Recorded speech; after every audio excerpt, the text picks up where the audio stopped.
The first group is anybody who has faith and does good deeds. What are the basic good deeds? Praying and helping people. What Allah calls in other places, iqamat as-salah and ita az-zakah, isn't it? It's just those two things. You have to believe in Allah and be good. That's the first ayah, basically. But the next ayah is actually about people that are knowledgeable about the scripture. They're knowledgeable about the Quran. They're knowledgeable even about the revelation that came before them, yes? So you have two different groups of people. One group of people, let's put it in our times now, there's a taxi driver, poor guy works like 19 hours a day to survive with his family. He has no time to study the religion. He never got a chance to learn the Arabic language or study tajweed or fix his makharij or get an ijazah or study hadith or nothing.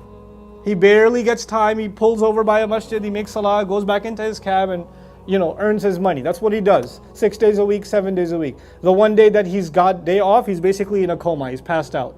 And his kids are running all over him. Right? That's his life.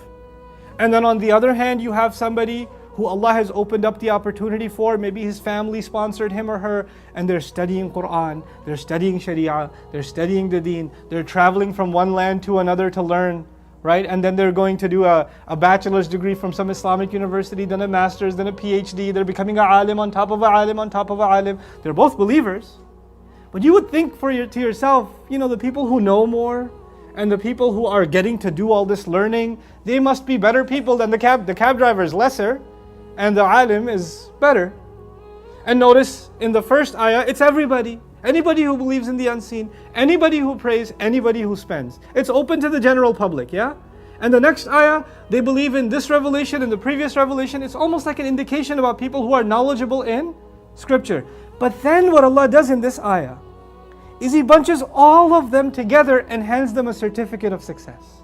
And He says, أُولَٰئِكَ عَلَىٰ هُدًى مِّن رَبِّهِمْ. All of those are committed to guidance from their master. Though one of them should not think because of the position Allah has put them in, because of the situation Allah has put them in, that they are any less in the sight of Allah, because this door to learning and the door to seek more knowledge and the door to become an alim or whatever else, this is a door that doesn't just require that you open a book and read. Allah has to provide you for your rent and your food and your expenses and your family. Those things have to be taken care of so you can free up and do this. You can't just do this and say, Allah will feed my family. You can't do that. And some people spend their lives just earning enough so they can barely feed their family. That's all they do. And they are also valuable to Allah so long as they can hold on to their iman. So long as they can just believe in the end, establish the prayer and then give. If they can commit to those three things, that is in and of itself valuable to Allah. And actually for those who have gotten a chance to learn, those who Allah opened the door for, whether they got to take one course or two courses. Nowadays in America, you get like weekend courses.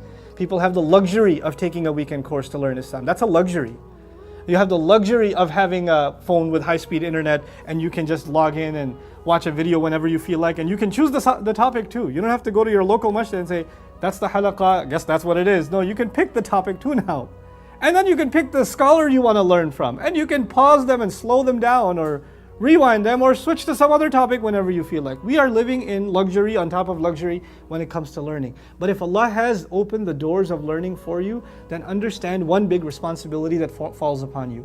Your job it becomes to facilitate this learning for the people for whom Allah did not open that door. For the people that are super busy, the people that don't have any time. You have to be the one that have to make that convenience for them. Instead of looking down on them, look, they don't even attend the halaqat. They don't even learn. They don't even join the universities. They're too busy making money. No. Your job it is, instead of waiting for them to come to you, you now have to go to them. You have to facilitate for them.